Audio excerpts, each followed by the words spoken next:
Welcome back to another episode of Rock Boys Football. Late July 4th, some massive news for the Oregon Duck fans. Five-star wide receiver Dakorien Moore committing to the Oregon Ducks. And it was kind of funny because we talked about Dakorien Moore throughout the last couple of weeks and months. And we kind of always said, Texas, LSU, they're the programs that always seem to get the most buzz around Dakorien Moore. And we would kind of always say it just feels like Dan Lanning, this Oregon Ducks program, just kind of lurking in the background, and they come onto the scene, they get it done. And you look at kind of these just statement wins on the recruiting trail for Dan Lanning in Oregon. You look at Dorian Brew going head to head with Ohio State, getting that one done. Now Dakorien Moore kind of head to head with Texas, LSU, Ohio State, getting that one done as well. You kind of take a look back in 3 years and kind of look at some of these massive recruiting victories. And not only is Oregon getting just a really, really good wide receiver in Dakorien Moore,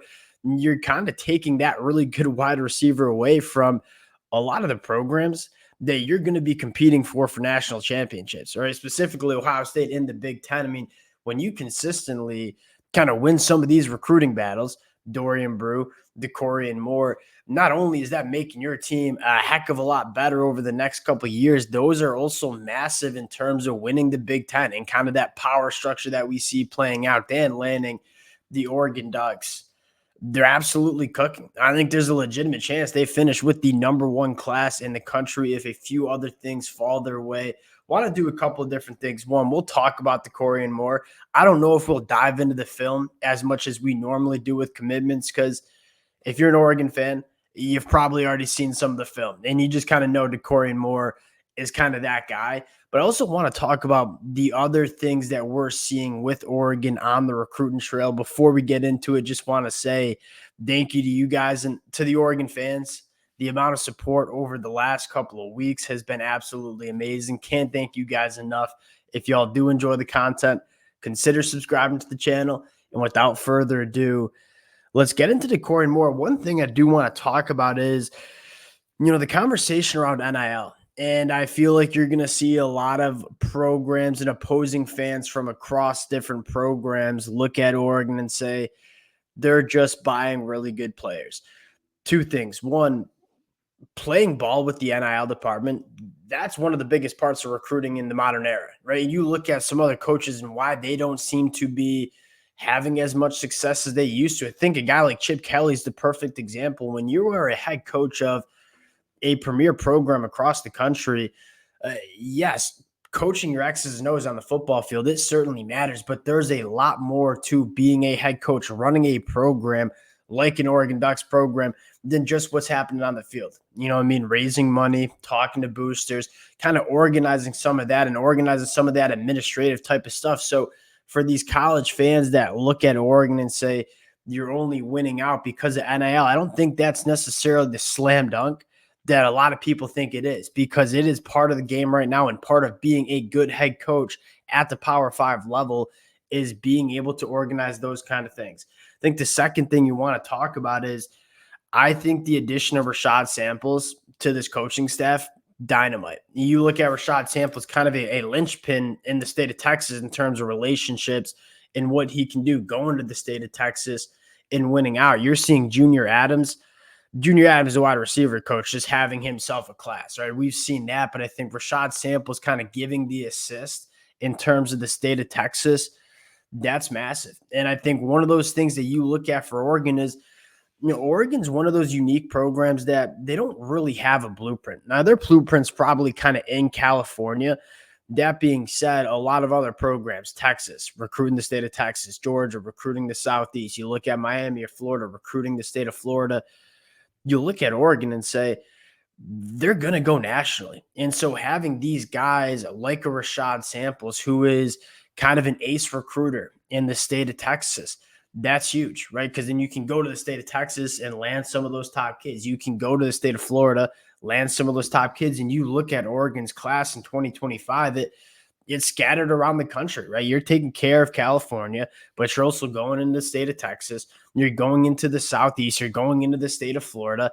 You look at Oregon and say they're just getting it done from a national standpoint. Now, getting into Dakorien Moore's a guy, and we don't need to spend that much time on him because we've talked extensively about Dakorien Moore. 71 catches for 1,500 yards, averages 21 and a half yards per catch at the highest classification in the state of Texas. I mean, he is dominating high level football in the state of Texas. Runs a 10-4 in the 100-meter dash. He will immediately become one of the fastest players in all of college football.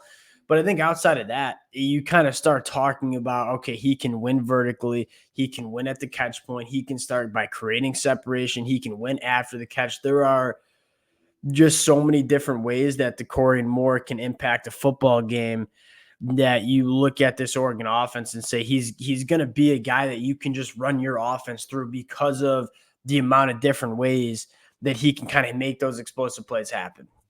And so you talk about Dakorien Moore, a guy that we'll talk about a lot as this recruiting class goes on, but we don't need to talk about him too much because we kind of know he's that guy.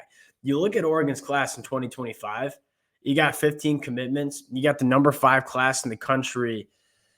It seems like Oregon is just getting started. Two things that I want to know. One, they're going all over the country, right? Texas, Florida. You know you're going to clean up California, Kansas, Florida, Illinois.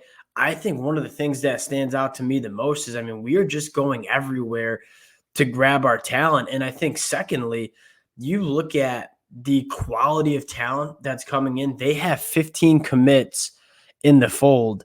Only 2 of them are 3-stars. And both Dimitri Manning and Josiah Sharma, 2 guys that we expect to be risers in the rankings. You start looking at you talk about like the blue chip ratio. You talk about just building a roster that is full of blue chip talent.